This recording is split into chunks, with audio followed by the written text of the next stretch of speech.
Yo, people, what's good, man? Today we're going to be watching another Alvini Linguine, 5 NBA dropouts who are dominating overseas. Let's get it. There are 450 spots that can be occupied by a player in the NBA. Usually those 450 spots are taken up by the best players in the whole entire world. Sometimes on the usual NBA team, there's a mix of all-stars, veterans, young players, etc., etc. But in some cases, some of these players slip out of the league for many reasons, whether it be the league doesn't believe in your talents anymore, you're a young player that didn't work out, you're getting old, or you just had enough of playing basketball. But do you ever wonder what happened to some of these players that just end up not making the final roster? Well, this is the theme of this video with your boy, Alvini Linguine, where we take a look at some NBA players who dropped out of the NBA either by their own choice or because nobody would sign them, forcing them to play somewhere else. To avoid from making this video an hour long, we will just be looking at each player's last few seasons to see why they ended up where they are now and to see what type of stats they're putting up compared to when they was in the NBA. Now the players we'll be talking about today are going to be players everyone should know of.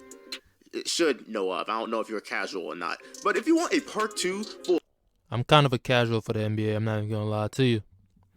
I'm a casual. I don't know much about the NBA that well. Granted, I watch it a lot, but I don't really study the players that often, really. I just watch the games. Players you probably don't remember that are also killing it overseas. Let's see that like button go to 1,000 likes on this video, and I'll make it next week's video. Just as an example of one of these players, you remember this nigga? You probably don't.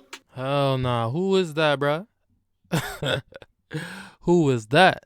Well, here is his stats in his last season in the NBA. And here is his stats this season in China. Want to know more about it? Then like the fucking video. But let's get things started, shall we? You already know who it is. Roll it! He incurred an injury dealing with weights in the weight room, so he's stitched up in the left hand doing all this. It's over, ladies and gentlemen. First, let's talk about Lance Stephenson, former up-and-coming player with the Indiana Pacers, who's having such a... Lance, it's a long time seeing Lance, man. Last time I saw him was on the Lakers. And Russell Westbrook was making fun of him doing his own guitar dance. Lance will make him dance, baby. Good start to his career with Paul George. He was known for doing some interesting stuff on the court, but as long as he was being productive and a decent all-around player, there was no complaints from people. Though blowing in LeBron's ear was definitely kind of sus, but that's Lance for you, you know what I mean? In the 2013-2014 season, he had his best season to date, with 13 points, 7 rebounds, and 5 assists a game. When people saw that season, everybody was like, okay, Lance. Just increase those numbers up and you could potentially be an all-star. He could have potentially been an all-star if he didn't leave Indiana. I'm telling you, man. I'm telling you. This guy was nice. However, he left Indy for a bigger contract with Charlotte, which we all know was the worst decision he could have ever made in his whole entire fucking life. For real. Why would you leave Indy to go to Charlotte, bro? Like, there was nothing going on in Charlotte. There was no playoff contention, no nothing, bro. And you left. But I understand. You gotta get that money where you can get it, man. My nigga left the best situation in Indiana for $9 million a year. But as we all remember, the Charlotte experiment didn't really work, so then he was traded to the Clippers, where he was ass. Remember, I'm the only Clippers fan on YouTube. Then he was traded to Memphis, where things again didn't work out. Lance then signed with the Pelicans. He got waived. Then he signed a few 10-day contracts with the Timberwolves, and I don't even remember that, and I'm like a NBA junkie. And then he found his way back on to Indiana, where he revived his career a bit.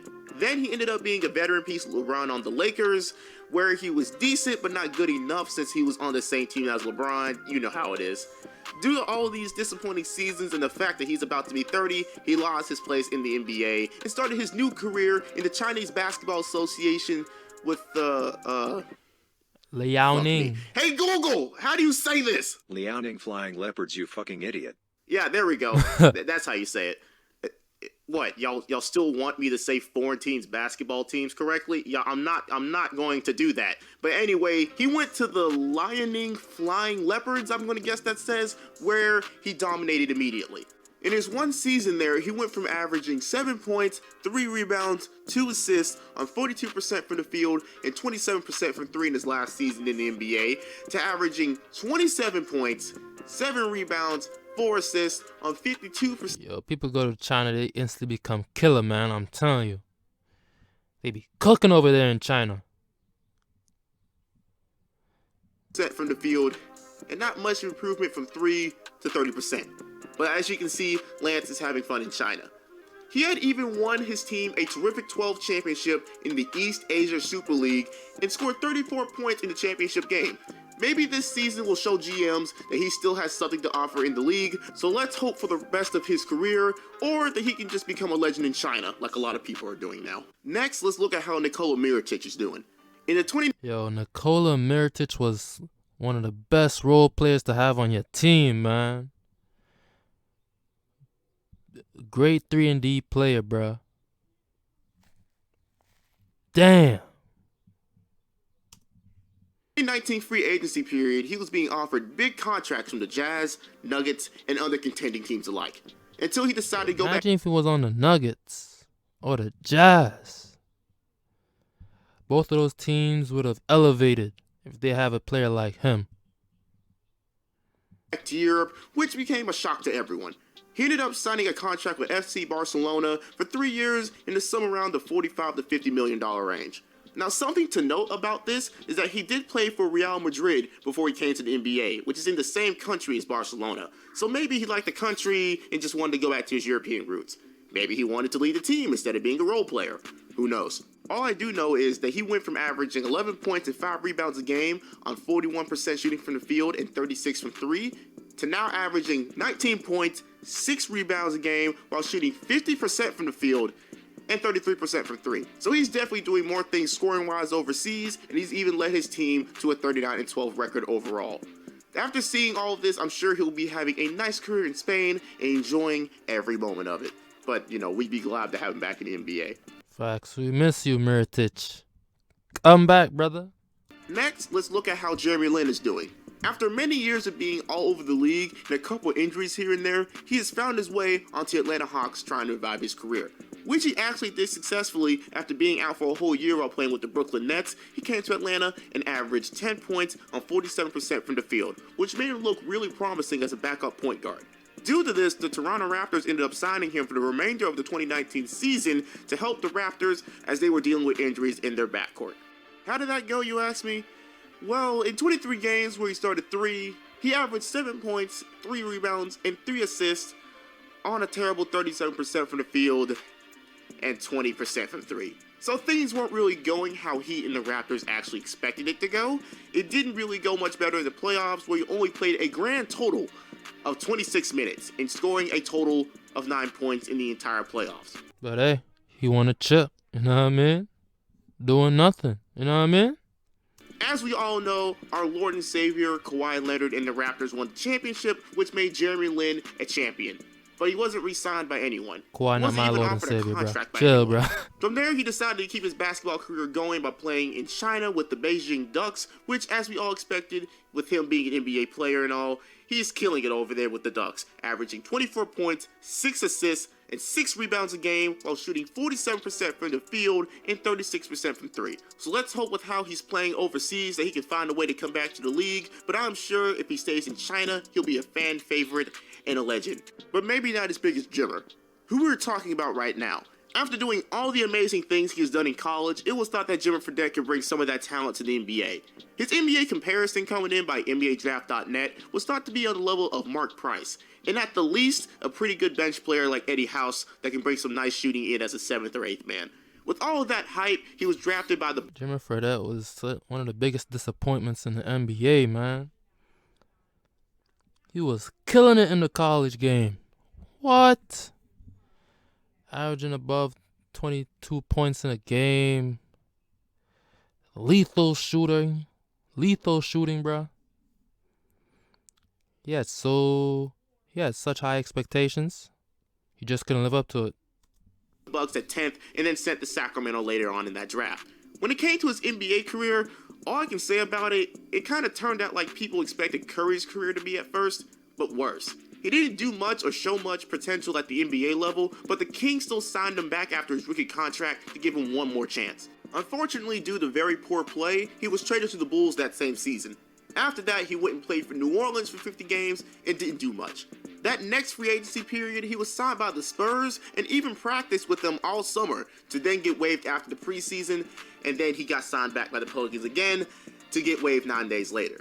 Then, as a way to show his worth to the league once again, he balled out in the G League for a year with the, oh lord, Westchester Knicks? Okay, I think I actually said that right. Averaging 21 points, 5 assists, 4 rebounds, and almost 2 steals a game, while shooting 41% from 3 and 45% from the field. This earned him a 10-day contract with the Knicks, as he only played a total of 2 games and 5 minutes total with only 7 points in total.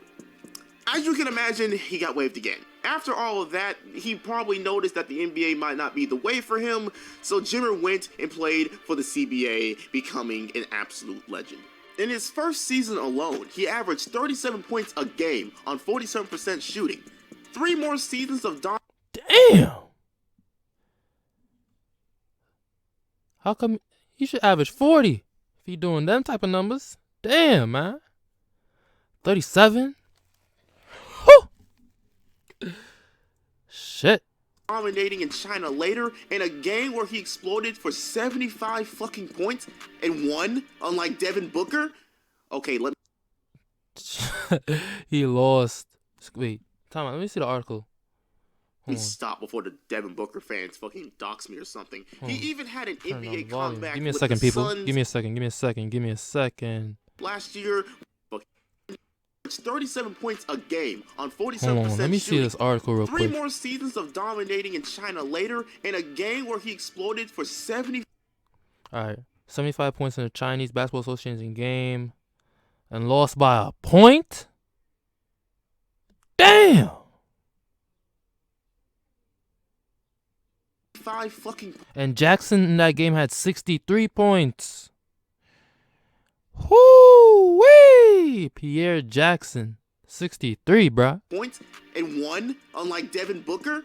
Okay, let me stop before the Devin Booker fans fucking dox me or something. He even had an NBA comeback with the Suns last year where he torched the teams he went against by going for 0 of 13 from the 3 in 6 games and going 8 for 29 from the field, scoring a grand total of 22 points. Yeah, I'm sure the Suns management was happy to send his ass back to China after that one, which he actually didn't return to because he went and played for a Greek team. How the fuck y'all niggas expect me to pronounce this shit? Google! I swear to God, this is why you have no European subscribers. The team is called Panathinaikos, you idiot. Learn how to do this yourself. Yeah, he played for that team for 2 years and $7 million. Now, is he averaging 37 points a game with that EuroLeague team? The obvious answer is no. Though he's averaging a respectable 13 points on 52% shooting and 50% from 3. That is efficiency at its finest. Nice. literally efficiency at its best. It's good to see that he's making the most out of his European career, and let's hope that he makes the best of everything he's got for the former college basketball sensation.